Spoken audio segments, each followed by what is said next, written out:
인사드리겠습니다. 안녕하세요. 오늘이 부처님 오신 날이죠. 네. 저는 교회를 안 다닐 때도 개인적으로 절을 그렇게 좋아하지 않아가지고 무섭더라고요. 절에 가면. 그 왜 절 입구에 들어가면 무슨 이렇게 막 그림들 있잖아요. 무슨 있는 거. 개인적으로 그렇게 좋아하지 않았습니다. 어찌됐든 너 종교가 뭐냐 그러면 불교라고 얘기를 하긴 했는데 하여튼 그랬습니다. 저희 자매는 뭐가 제일 기억에 남냐 그러면 어릴 때 엄마 따라서 절에 가던 때가 가장 좋은 기억으로 남아있다 이렇게 얘기를 하더라고요. 보통 이제 인도에서 고행하는 사람들이 있잖아요. 이제 고행하는 사람들이 보통 사두라고 이렇게 지칭하더라고요. 꽤 많은 사람들이 그런 자신의 삶을 등지고 이렇게 고행의 길을 가고 있는 사람들이 굉장히 많다고 합니다. 그 중에 한 사람을 아주 특이한 사람을 하나 봤는데 한 3, 4년 정도 이렇게 스스로 이제 고행을 하는데 오른손은 내리지 않고 내리지 않는 고행을 하더라고요. 한 손. 그래가지고 이게 손이 뼈가 다 굳었어요.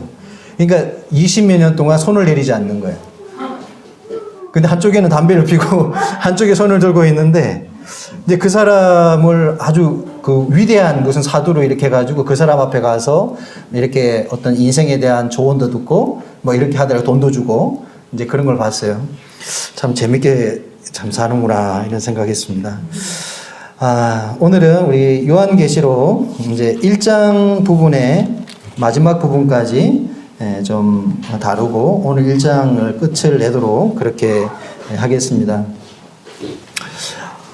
지난 시간에 마지막 부분에 제가 차트를 띄워놨는데요. 나는 알파와 오메가라 할 때 이 말의 의미가 무엇인가에 대해서 생각해 봤습니다. 이 나는 알파와 오메가라고 하는 것은 이제 주님이 자신을 이렇게 설명하실 때 나는 나의 뜻을 정하고 내시는 분이고 또 그 말씀을 종결하시는 분이다 라고 하는 뜻을 가지고 있다라고 설명을 드렸습니다. 자, 이제 다음 부분이요.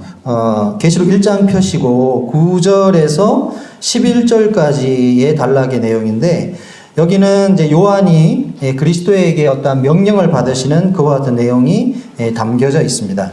앞에 이제 중요한 문구들이 다 적어놨기 때문에 한번 보시면 첫 번째는 나 요한은 너희 형제요 예수의 환난과 나라와 참음에 뭐라고요? 동참하는 자라 이렇게 자기 자신을 소개하고 있습니다. 사도 요한이 이제 거의 1세기 말엽에 이제 자신의 그 생애를 마감지기 직전에 있었던 내용인데 여기 보면 자신의 생애를 이렇게 소개하고 있습니다. 나 요한은 예수의 환난 그리고 예수의 나라 예수의 참음에 동참하는 자. 여기서 동참이라고 하는 뜻은 이제 원어상으로 보면 신코이노노스라고 이렇게 돼요. 보통 이제 동반자, 뭐 동료 이런 뜻인데 동역자 이런 뜻으로 쓰입니다. 이제 쉰이라는 것이 함께라는 그런 뜻을 갖고 있거든요. 우리 코이노니아 이렇게 들어보셨죠?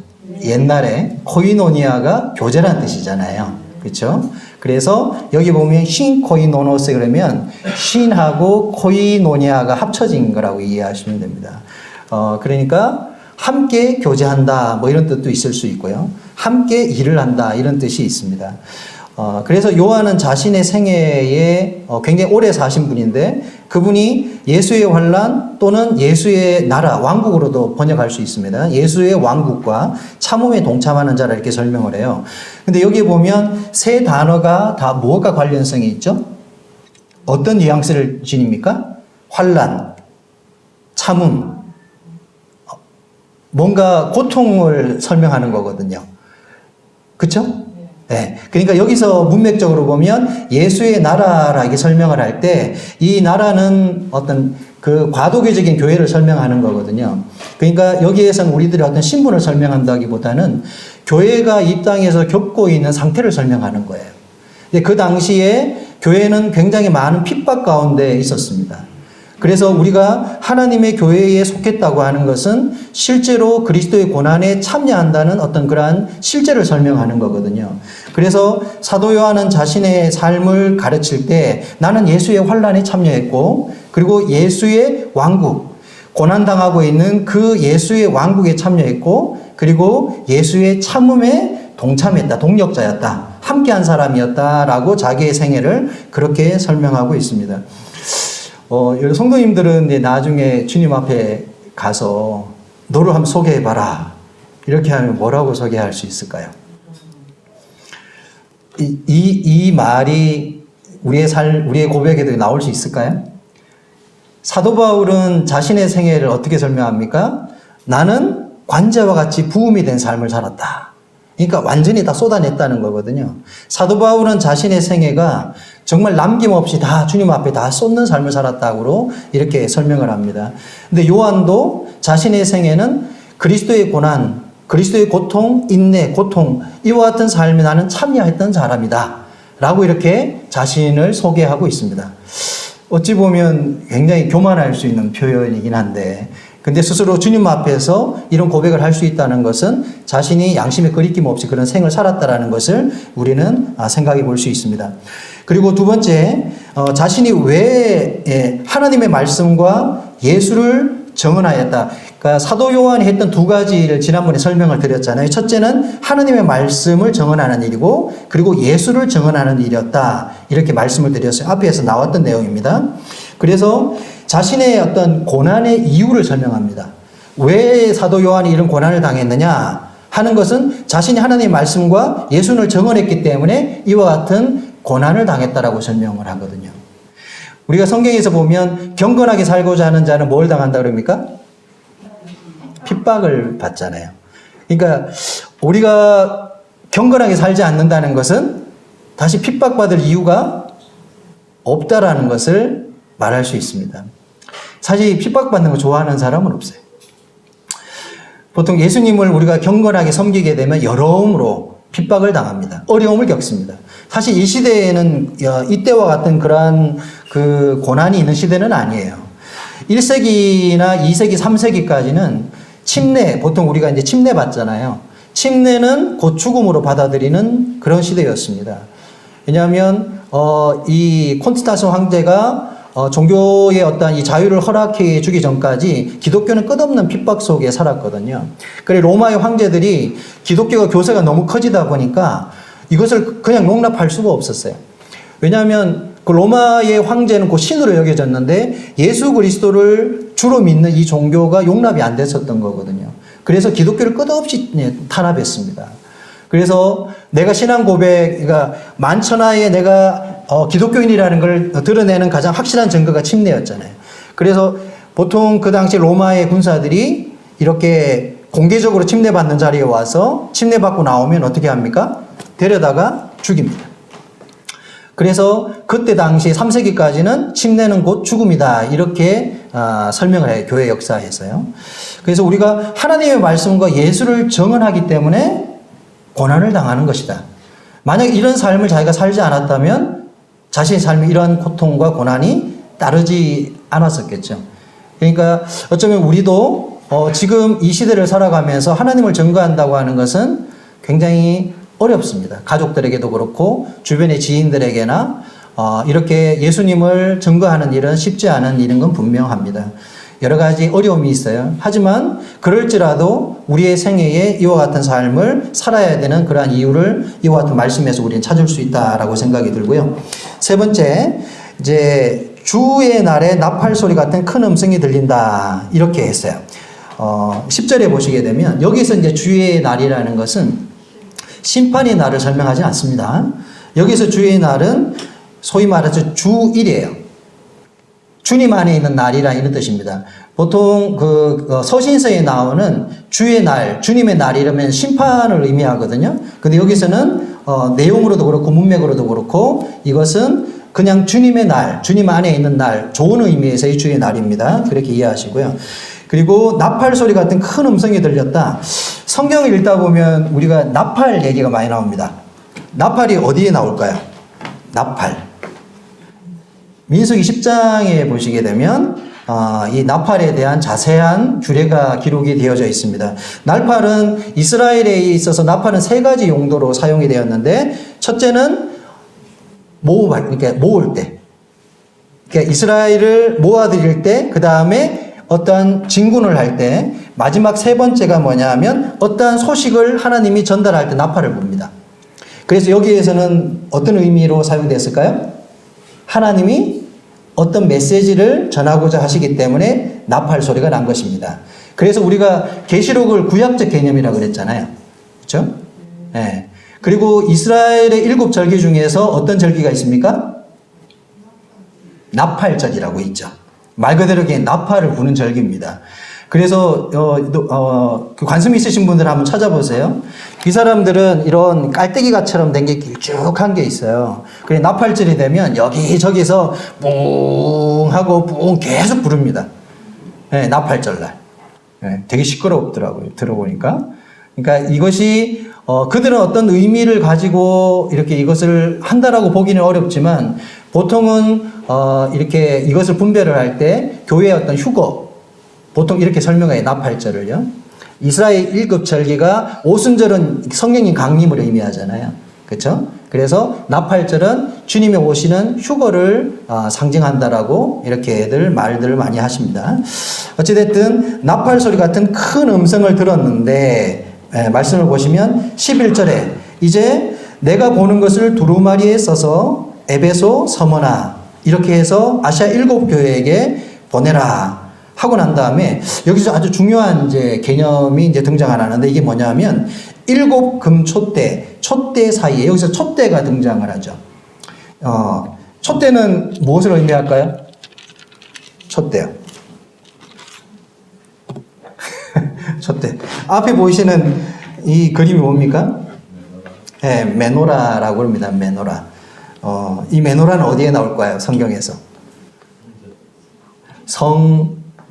성막에서 시작하죠. 성막. 네, 한 달란트의 금을 가지고 쳐서 만듭니다. 보통 우리가 이제 성막을 두 부분으로 나누잖아요. 성소와 지성소의 영역으로 나눕니다. 그래서 성소에는 3가지 기명이 있어요. 북쪽에는 떡상이 있고, 그리고 남쪽에는 무엇이 있습니까? 이 메노라 촛대가 있고, 그 다음에 서쪽에는 향단이 있습니다. 그리고 지성소 안에는 뭐가 있습니까? 언약궤가 있죠. 언약궤는 2개주로 법궤와 속죄소로 구분되어 가지고 있습니다. 그리고 언약궤 속에는 뭐가 들어 있습니까? 법궤가 들어 있죠. 나중에 한번 뭐 이렇게 찾아보시면 알겠지만, 아론의 쌍만 지팡이하고 만나의 항아리가 그 속에 들어갔다라고 이렇게 보시는 분도 있고요. 근데 어떤 분들은 옆에 같이 놓여져 있다라고 이렇게 보시는 분도 있습니다. 저도 이렇게 말씀을 찾다 보니까 다른 말씀에는 실제로 언약궤 속에는 법궤가 들어있고, 옆에 아론의 쌍난 지팡이와 만나 들어가는 항아리는 옆쪽에 같이 놓여져 있다라는 구절이 나오는 부분들도 있어요. 그래서 이건 어떤 분별에 조금 차이가 있다. 최초에는 뭐가 들었냐면 법궤가 들어 있었습니다. 중요한 거는 오늘 보고자 하는 건 메노라입니다. 메노라가 촛대가 몇 개입니까? 이 가지가 양쪽으로 균형 있게 6개고 중간에 이렇게 있습니다. 그래서 보통 우리가 성경에서 촛대라고 하면 메노라를 지칭한다라고 볼 수 있습니다. 보통 그 성소 안에서, 성소에는 빛이 없습니다. 그래서 성소 안을 비추는 것은 누가 합니까? 바로 이 메노라의 빛이 성소를 밝히는 거예요. 그래서 신약시대에 와서 이 촛대는 암흑시대 이 세상을 비추는 교회로 봅니다. 그렇게 분별을 합니다. 그래서 우리가 보고 있는 이 구절에서도 촛대는 7 교회라고 지칭하고 있거든요. 그렇죠? 근데 그 당시에 메노라는 이스라엘을 상징합니다. 주님이 그들을 붙들고 있는 이스라엘의 몸된 그 공동체를 설명하는 거예요. 이게 영적으로 나중에 주님의 몸된 교회로도 설명이 가능하다는 것을 우리는 말씀을 통해서 확인할 수 있습니다. 그래서 유대교는 이 메노라를 이 도상학적 상징이라 그래요. 여기 뒤에 한번 보여줄게요. 이게 뭔지 아십니까? 이게 이스라엘의 국장입니다. 이스라엘을 상징하는 국장이라고 보시면 돼요. 그래서 이스라엘은 자신들의 국장에다가 메노라를 새겨놨습니다. 그게 무슨 의미인지 모르지만 자신들은 이 촛대가 자신들을 상징한다고 생각을 해요. 이해가 되시죠? 또 한 가지 보여드릴까요? 이거는 어떻게 생겼습니까? 조금 다르죠? 네. 이건 뭐냐 하면 수전절날 사용하는 촛대입니다. 보통 이 메노라는 그러니까 6개의 줄기와 한 가지 이렇게 해서 7 촛대인데 여기 몇 개입니까? 네, 9개입니다. 그래서 수전절을 하누카라고 하거든요. 보통 이스라엘 사람들은 이 하누카 12월 18일에서 19일까지 이 하누카를 지킵니다. 이 하누카는 그 성경의 중간기, 마카비 혁명의 뭐랄까요, 성전을 정결케 하는 날을 기념해서 수전절을 제정을 했거든요. 그래서 그 사람들은 이게 수전절이 겨울에 있어요. 수전절이 되면 온 도시가 이 불을 밝힙니다. 그래서 빛의 축제라고 그럽니다. 이 사람들은 보통 우리가 그 겨울 되면 뭘 기념하죠? 보통 세상 사람들은 크리스마스를 기념하잖아요. 이스라엘 사람들은 이 수전절을 기념합니다. 이 수전절에 대한 역사를 짚으려면 얘기가 길기 때문에 다 설명드리진 않겠어요. 근데 왜 수전절날 이 하누카의 촛대는 8개인지는 아무리 찾아봐도 없습니다. 네. 별로 중요한 거 아닌 것 같아요. 근데 수전절에 쓰는 이 하누카는 꼭 8개의 촛대를 쓰더라고요. 어디를 찾아봐도 그렇습니다. 네, 9개. 죄송합니다. 9개. 많죠? 4개 센터. 네, 이렇습니다. 어찌됐든 이 촛대는 첫째 이스라엘을 상징하는 가장 대표적인 형태이고 여기에서는 무엇을 상징합니까? 바로 교회를 상징한다고 우리가 볼 수가 있습니다. 자, 이제 나팔 소리가 나서 주님께서 이렇게 돌아보니까 무엇을 보았습니까? 13절을 한번 보십시오. 13절. 12절에서 몸을 돌이켜 나에게 말한 음성을 알아보려고 돌이킬 때에 7 금촛대를 보았다. 그렇죠? 여기 보면 촛대가 7개 맞나요? 하나, 둘, 셋, 넷, 7개네요. 7 금촛대에 인자 같은 이가 있는 모습을 보았습니다. 그래서 그 뒤에 나오는 몇 구절은 바로 예수 그리스도의 어떤 모습을 묘사하면서 기록을 해놨어요. 그렇죠? 여기서 보면 예수님을 뭐라고 표현했습니까? 인자라고 표현하고 있죠. 그렇죠? 네. 그래서 사도 요한이 이 본 장면을 지금 그림으로 설명했고요. 그리고 12절에서부터 16절까지의 내용을 요약해 놓은 내용입니다. 한번 보십시오. 전체는 바로 인자 같은 분이라고 설명을 했고, 그 다음에 세부적으로는 몸과 가슴, 머리털, 눈, 발, 오른손, 입, 얼굴. 자, 이 내용들이 어디에 등장하냐 하면 앞으로 나오게 된 2장과 3장의 아시아 7교회에게 서신을 쓸 때 예수님의 각각의 다른 호칭을 쓰면서 이 말씀을 인용을 해요. 예수님의 각각의 어떠한 특수성을 설명을 합니다. 에베소 교회에게는 어떠한 모습으로, 서머나 교회에는 어떠한 모습으로. 근데 여기 공통된 내용이 있어요. 한번 자세히 한번 보십시오. 몸은 영광과 위엄을 상징하고 금띠를 두른 이 모습은 위엄과 어떤 신성과 권위를 의미하고, 그 다음에 신성, 순결, 불꽃 같은 것은 하나님의 통찰과 공의, 그 다음에 풀무에 단련된 빛난 주석 같은 것, 이것은 어떤 심판주로서의 영광과 심판의 필연성을 설명하고, 그 다음에 오른손에는 뭘 쥐고 있습니까? 7 별을 쥐고 있어요. 요거는 뒤에서 다시 설명하겠습니다. 교회의 권능을 붙들고 계시는 분으로 설명하고 있고, 그 다음에 입에는 좌우에 날선 검이 있어요. 어떤 심판과 관련되어 있습니다. 그리고 해같이 비치는 것 같다, 얼굴은. 영광과 거룩으로 설명할 수 있습니다. 대체로 뉘앙스가 어떻습니까? 이분이 뭘 하러 오신 것 같아? 지금 뭘 하려고 지금 이런 모습으로 등장하신 것 같습니까? 네. 잔치에 가시는 것 같습니까? 아니면 싸우러 가시는 것 같아요? 뭐 하러 가시는 것 같습니까? 계시록이 뭡니까? 심판의 책이잖아요. 그래서 인자로 설명할 때는 다니엘서 7장에 기록되어 있는 그 인자를 설명하는 거거든요. 그 복음서에 인자가 몇 번 기록된지 아세요? 예수님이 자기를 설명할 때 3인칭인 인자, 이렇게 인자가 이렇게 얘기할 때는 3인칭 방식이거든요. 내가라고 설명하지 않습니다. 예수님이 어떤 상황을 설명할 때 너희는 인자를 누구라 하느냐 이렇게 얘기할 때 그것은 너희는 나를 누구라 하느냐 이렇게 말하지 않고 예수님이 그 인자를 누구라 하느냐 할 때 3인칭 화법을 쓰시는 거거든요. 그러니까 거기에서 말하는 인자는 다니엘서 7장에 나오는 그 인자를 인용해서 설명하시는 겁니다. 한번 찾아볼까요? 네. 다니엘서 7장 이 부분은 각기 한번 봅시다. 여기 차트에 있으니까 나중에 개인적으로 한번 찾아보시고 같이 한번 읽어보겠습니다. 시작. 내가 또 밤 환상 중에 보니 인자 같은 이가 하늘 구름을 타고 와서 옛적부터 항상 계신 이에게 나아가 그 앞으로 인도되매 그에게 권세와 영광과 나라를 주고 모든 백성과 나라들과 다른 언어를 말하는 모든 자들이 그를 섬기게 하였으니 그의 권세는 소멸되지 아니하는 영원한 권세요 그의 나라는 멸망하지 아니할 것이니라. 여기에서 아주 중요한 어떤 개념들이 등장을 하죠. 그렇죠? 인자 같은 이가 구름을 타고 온다. 근데 그분이 와서 뭘 할 거냐? 그에게 무엇을 주었습니까? 권세를 주고 영광과 나라를 주었습니다. 근데 여기에서 이 통치의 근원이 되는 대상들을 설명하는데 모든 백성, 그 다음에 모든 나라, 다른 언어를 말하는 모든 자들이 그를 섬긴다. 자, 여기에서 유대인의 그 나라만을 설명하는 게 아니죠.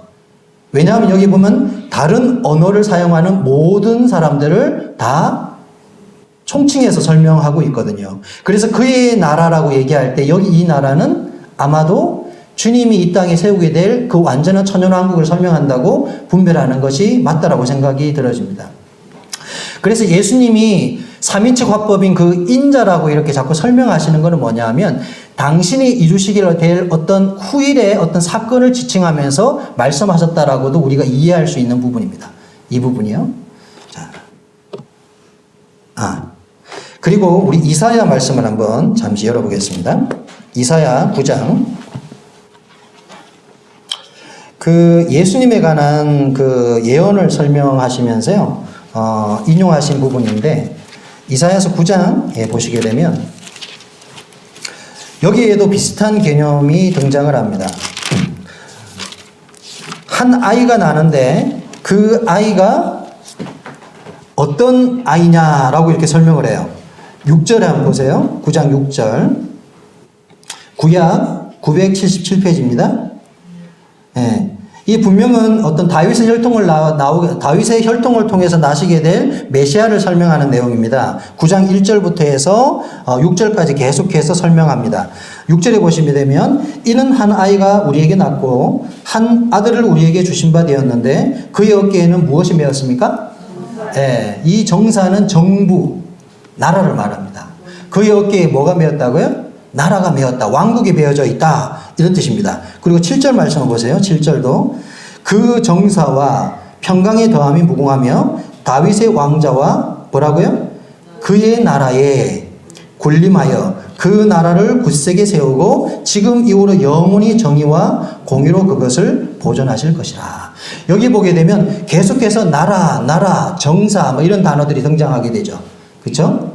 그러니까 주님이 나중에 통치하고 세우시게 될 어떤 나라가 있다라는 걸 설명하는 거예요.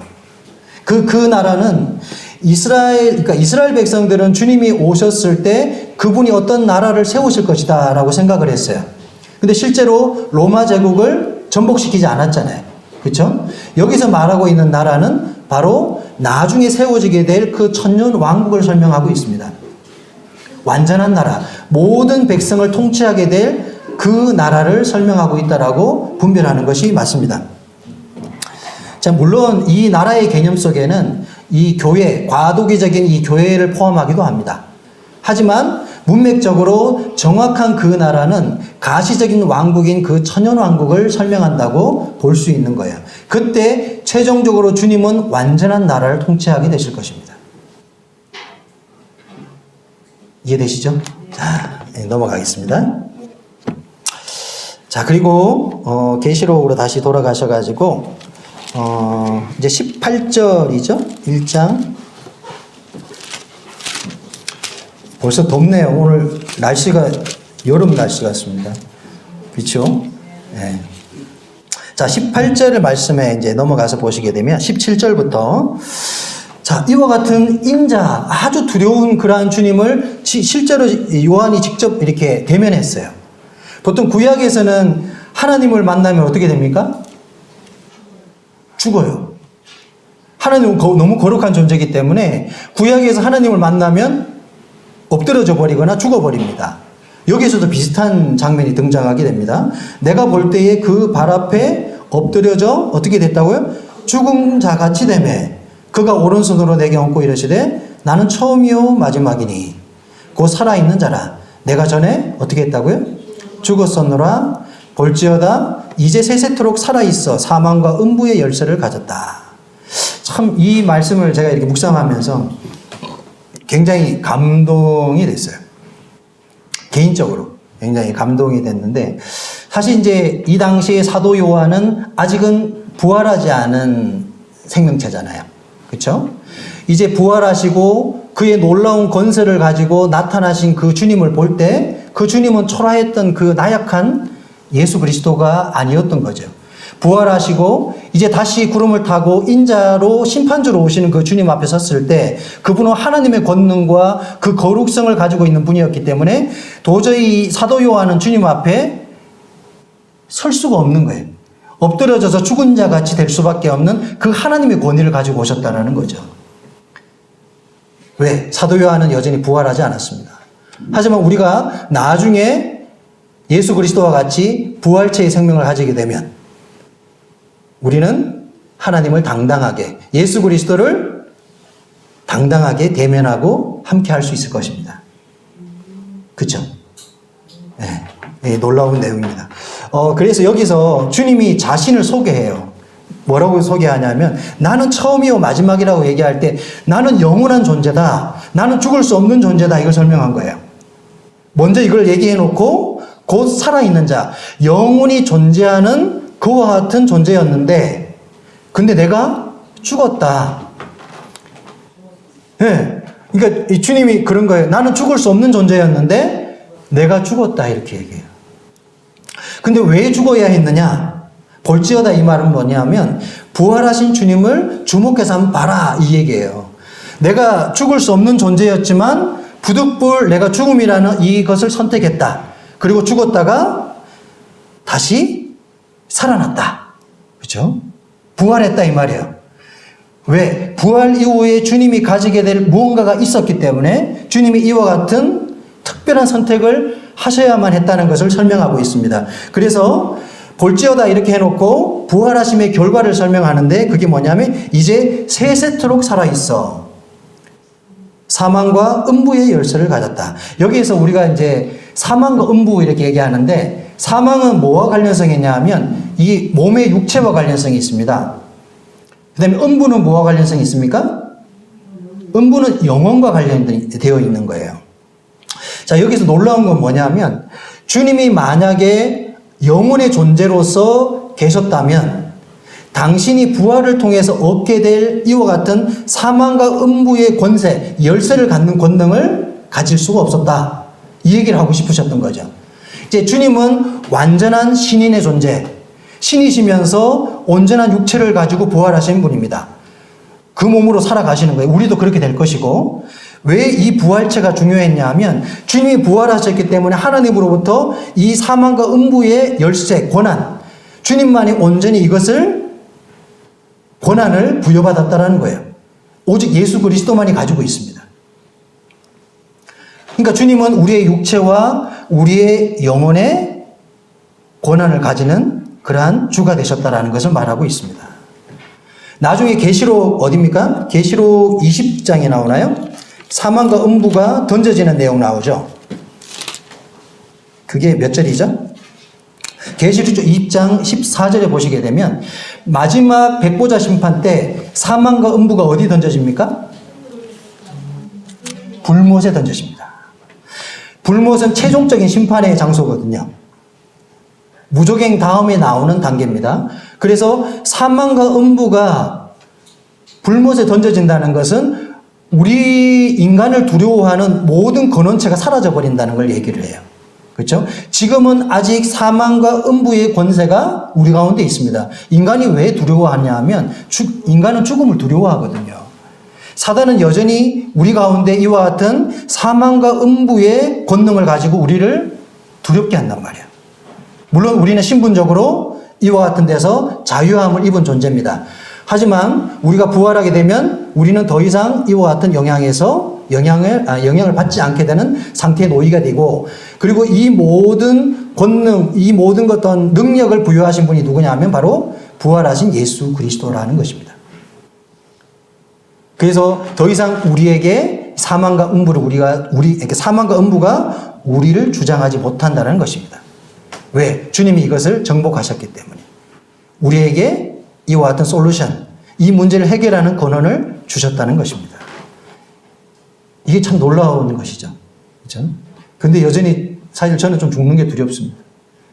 병원 가는 것도 무서워하고요. 백신 맞을까 봐 무서워요. 백신 맞으면 죽을 수도 있다는데. 백신 맞아 부작용 나면 제가 좀 겁이 많습니다. 보기보다. 제가 병원을 잘 안 가거든요. 저희 자매가 병원 좀 가라 그래도 제가 병원을 안 갑니다. 안 가는 이유가 무서워서 안 갑니다. 혹시라도 뭐 중병이나 걸렸을까 싶어가지고. 모르는 게 약이라고. 하여튼 그렇습니다.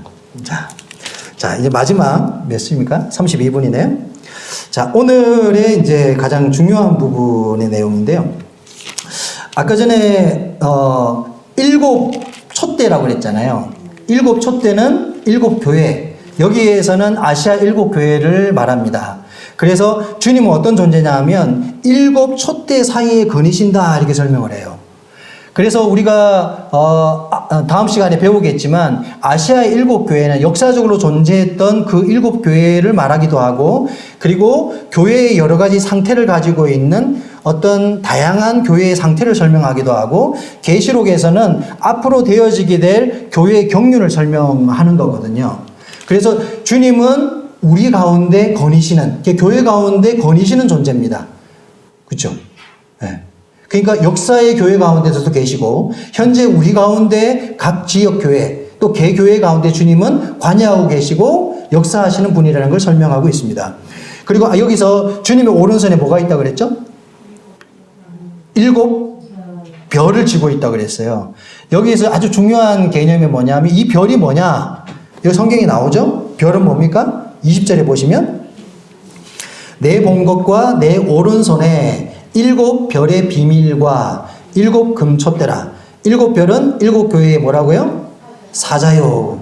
7 촛대는 7 교회라고 얘기하고 있습니다. 여기서 우리가 이견이 없는 것은 7 촛대는 7 교회에 대해서 이견이 없습니다. 근데 7 별은 7 교회의 사자라고 설명을 할 때, 그러면 이 사자가 뭐냐라는 거예요. 보통 교회의 이제 대표, 또 어떤 분들은 교회 장로라고 말합니다. 그래서 교회의 어떤 장로들의 역할과 지위, 권위를 설명할 때 이 말씀을 자주 인용해서 씁니다.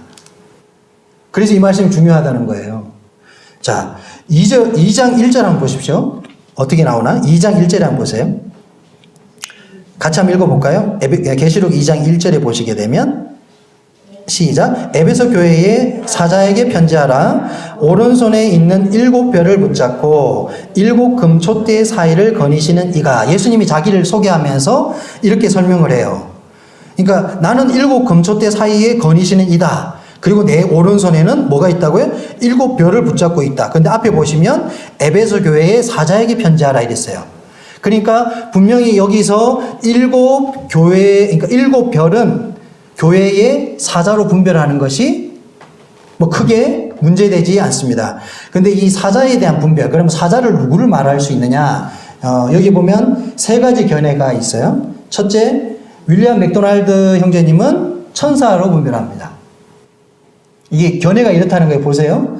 윌리엄 맥도날드 형제님은 천사로 보시고, 그 다음에 찰스 스윈돌이나 얍종기, 그 다음에 존 넬스 다비는 교회의 대표, 보통 이제 장로라고 하죠. 교회의 지도자, 장로로 분별을 합니다. 그리고 이 알렌이라는 분, 이 다비는 2가지 견해를 얘기했어요. 그래서 이 알렌이라는 분은 실제 영적인 상태로 본 교회다. 좀 애매한 이런 표현을 쓰고 있습니다. 근데 문맥적으로는 두 번째, 교회의 대표로 분별하는 것이 크게 무리점은 없습니다. 근데 여기에서 우리가 좀 생각을 해볼 필요성이 있어요. 자, 주님의 오른손에 사자를 쥐고 있는데, 그러면 우리가 어떤 생각을 할 수 있냐면, 그러면 이 사자가 교회의 대표, 교회의 장로다. 그리고 어떤 사람들은, 그러면은 주님의 손에 누가 쥐어져 있는 겁니까? 교회의 장로가 손에 쥐어져 있어요. 그러면 예수님께서 모든 권한을 누구에게 줬다라고 이해할 수 있어요? 꼭 장로에게 모든 권한을 주었다라고 이해할 수 있게 되는 장면이 되는 거예요. 그렇죠? 그렇지 않습니까? 네. 근데 조금 우리가 좀 아이러니한 것은, 여러분들은 그 교회 2000년의 역사 가운데서 주님이 7 촛대 사이에 다 거니신다 그랬잖아요. 네. 주님이 인정하시는 교회의 범위를 어디까지 볼 수 있을까요? 우리 모임만 인정하십니까? 아니면 일반 교단까지 인정하실까요? 아니면 천주교회까지 인정하실까요? 중세 역사 1000년은 천주교회인데 인정 안 하실 것 같아? 네? 왜요? 자, 잘 생각해 보십시오. 2000년의 역사에는 수없이 많은 일들이 있었어요. 그리고 교회는 끝없이 많은 개혁과 여러 가지 어떤 과정들을 겪습니다. 그리고 우리나라에만 교단이 몇 개 되는지 아십니까? 장로교 안에서만 수백 개의 갈래가 있어요. 그렇죠? 그리고 뭐 감리교, 성결교, 오만 교가 많습니다. 세계적으로 보면 수없이 많은 교단이 존재합니다. 우리 모임도 어쩌보면 그 큰 범주에서 보면 한 교회로 볼 수 있어요. 보통 이제 모임 안에서 어떤 얘기를 하냐면 모임 안에만 구원이 있다. 이렇게 얘기하시는 분들이 있거든요. 맞는 얘기입니까? 틀린 얘기입니까? 틀린 얘기입니다. 근데 저도 예전에는 은연중에 우리 모임에만 복음이 있는 것처럼 그렇게 느낄 때가 있었어요. 근데 이건 참 교만한 생각이었다라는 거죠. 주님의 역사하심이라는 것은 우리가 생각하는 것보다 훨씬 더 광범위하고 아주 세밀하십니다. 그래서 2000년의 역사 가운데서 우리가 교회의 범주를 어디까지 볼 건가에 대한 생각, 그 타락했던 그 천주교회, 원래의 초대교회의, 원래 천주교회의 그 원 모습은요, 초대교회에서 시작한 거거든요. 천주교회가 원래 그렇게 타락한 게 아니라 처음에는 좋은 모습이었다가 나중에 이 교회가 자유를 누리게 되고 부를 가지게 되면서 타락해 가는 거예요. 물론 거기에서는 또 진리를 따라서 떨어져 나온 무리들이 존재했지만 그것을 나누기에는 너무나도 어렵다는 거예요. 그래서 주님이 이 7 촛대에 다니신다 이 개념은 뭐냐 하면 그것을 다 인정하신다라기보다는 그것이 다 옳다, 이것이 다 맞다 이걸 설명하는 게 아니라 주님은 교회의 역사 가운데서 전체를 주관하시는 분이라는 걸 설명하는 겁니다. 그런 뉘앙스로 여기에서 사자라는 의미도 이해할 수 있는 부분이에요. 자, 여기서 주님이 오른손에 사자를 붙들고 있다라고 하면 그러면 그 특정한 교회의 장로를 내가 딱 쥐고 있어. 이걸 말할까요? 주님이 말씀하시는 여기에서의 문맥적인 뉘앙스는 뭐냐면 주님이 원하시는 인도자의 상이 있어요. 왜냐하면 우리가 뒤에서 배우겠지만 아시아의 7 교회는 칭찬받는 교회가 그렇게 별로 없습니다. 그렇죠? 그리고 대부분 다 많은 실패를 기록하고 있어요. 책망과 권명과 이런 내용들이 주로 나와요. 만약에 주님이 그 오른손에 교회의 사자를 붙들고 있다면 이 사자는 온전해야 되잖아요. 맞죠? 온전해야 됩니다. 그러면 그 온전한 자는 교회를 올바로 통치할 수 있었겠죠? 그러면 교회가 타락할 이유가 있었겠습니까? 없었습니다. 이거는 원칙적이고 원론적 입장을 설명하는 거지 어떠한 특정한 사람에게 권한을 부여하는 목적으로 기록한 것이 아니라고 보는 것이 맞다고 그렇게 생각이 들어집니다. 왜? 교회에 대한 분별과 비슷하기 때문에 그렇습니다. 주님은 2000년의 역사 가운데서 7 금촛대 촛대 사이에서 거니시는 분이셨고 그리고 오른손에 항상 주님이 기대하시는 교회의 대표, 인도자들을 주님은 바라고 계십니다. 그리고 그들을 통해서 주님은 교회를 치리하시기를 바라신다는 것이죠. 구약의 예레미야나 이사야 말씀 읽어보시게 되면 교회의 인도자들, 특별히 제사장 계급들에 대해서 주님이 책망하는 내용들이 나와요. 그 내용은 뭐냐면 내가 너희한테 권한을 줬어. 백성을 다스리고 백성을 섬길 수 있는 권한을 줬는데 너희는 너희 배만 불렸어. 그래서 거기에 합당한 책망을 내가 너희에게 내리겠다라는 내용이 나옵니다. 그래서 우리에게는 어떠한 그 자리라는 것은 권한도 있지만 무엇이 있습니까? 거기에 따르는 주님의 책망이 그 권한만큼 비례해서 온다는 것입니다.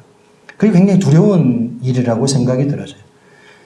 사실 이제 앞에서 이제 강단에서 말씀을 가르치시는 우리 형제님들, 그리고 어떤 부서례를 리더하는 리더자들, 우리가 누군가 앞에 서서 어떤 그 성도들을 인도해 간다라고 하는 것은 이것은 굉장히 특권이기도 하지만 거기에 대한 책임도 따른다는 걸 얘기하고 있습니다. 세상에서는 그 자리는 권한을 부여하지만 교회에서는 그 자리는 권한과 책임을 함께 부여하고 있고 나중에 주님이 그 책임을 묻는다라고 얘기하고 있습니다. 그래서 무섭다는 거예요. 근데 우리 한국 정서는 어떻습니까? 옛날에 어떤 형제님이 저한테 그런 얘기를 하더라고요. 이 형제님은 그냥 이렇게 평범하고 정말 잘 섬기시는 형제님이셨어요. 그러니까 어떤 교회의 행정 뭐 이런 거 되게 잘하시는 형제님이셨거든요. 근데 교회에서 이렇게 추천을 받아서 교회 장로가 됐어요. 근데 갑자기 이 형제님이 무슨 주장을 하셨냐면 내가 장로가 됐으니까 하나님이 나한테 특별한 은사와 권한을 주셨다. 이렇게 얘기하는 거예요. 그러면서 갑자기 없던 은사가 생기고 없던 그 능력이 생겨가지고 막 이제 어떤 막 성도들을 막 가르치려고 그러시는 거예요. 만약에 없던 은사가 갑자기 생길까요? 은사라는 것은 하나님이 우리 가운데 각자의 재능을 따라 나눠주신 거잖아요. 장로가 됐기 때문에 없던 은사가 생기는 게 아니라는 거죠. 그렇죠? 우리가 디모데 전서나 디도서를 읽어보시게 되면 장로의 자격 기준은 무엇입니까? 은사적 영역이 아니거든요. 인격적 요소가 절대 다수를 차지하는 겁니다. 그래서 이 인격과 은사는 약간의 별개로 보는 것이 맞죠. 그렇죠? 은사라는 것은 모든 성도가 가지고 있는 것이죠. 근데 그 은사를 인격을 가지고 섬길 때 존경을 받는 것입니다. 내가 그 은사가 아닌데 갑자기 장로가 됐다고 해서 말씀을 잘 가르치게 되는 것이 아니라는 것이죠. 물론 어떤 분별력이나 이런 부분에 있어서 훌륭할 수 있어, 앞설 수 있죠. 왜냐하면 우리 중에 인도자이기 때문에 그렇습니다. 그런 의미에서 본다면 어떤 내가 직임을 가졌기 때문에 그 직임에서 특별한 능력이 나온다라고 말하는 건 굉장히 모순적이라는 것입니다. 여기서 주님이 말씀하고 있는 것은 나는 교회의 사자들을 통해서 치료하기를 바라고 그들을 통해서 교회를 끌어가기를 기대하고 계십니다. 그렇다면 주님의 손이 붙들린다는 것은 주님이 기대하는 모습의 인도자의 상을 주님이 바라신다는 걸 얘기하고 있는 것이죠. 그렇죠? 네. 여기에서 우리가 필요한 것만 싹 빼먹으면 안 된다는 겁니다. 이런 복잡하고 양면적인 면을 다 우리가 생각할 필요성이 있죠. 좀 조심스러운 내용이긴 한데 여기에서 나오는 내용이니까 제가 여러 가지 측면에서 이렇게 말씀을 드렸습니다. 자, 44분이네. 40분이 마치려고 그랬는데 이렇게 해서 1장, 계시록 1장을 마치게 되었습니다. 갈 길이 굉장히 머니 22장까지 가야 되는데 좀 길었습니다. 물론 그 다음 주에 이제 하게 될 것은 이제 아시아 7교회와 7교회에 대해서 다룰 건데 너무 광범위하고 내용이 너무 많아요. 그래가지고 간단하게 그 교회의 특수성에 관한 부분만 간략하게 설명하면서 넘어가겠습니다. 이 부분 다루다 보면 너무 길기 때문에 우리가 지금 좀 관심사 있는 것은 이제 4장부터 나오게 될 환란 시대의 어떠한 상황들, 평소에 우리가 많이 접해보지 않은 그런 내용을 다루는 거가 어쩌면 우리의 본 취지였기 때문에 아시아 7교회에 대한 내용은 한 2시간 정도 이렇게 나눠가지고 함축해서 한번 저희가 교제를 나눠보도록 하겠습니다. 이상 교제를 줄이도록 하겠습니다. 감사합니다.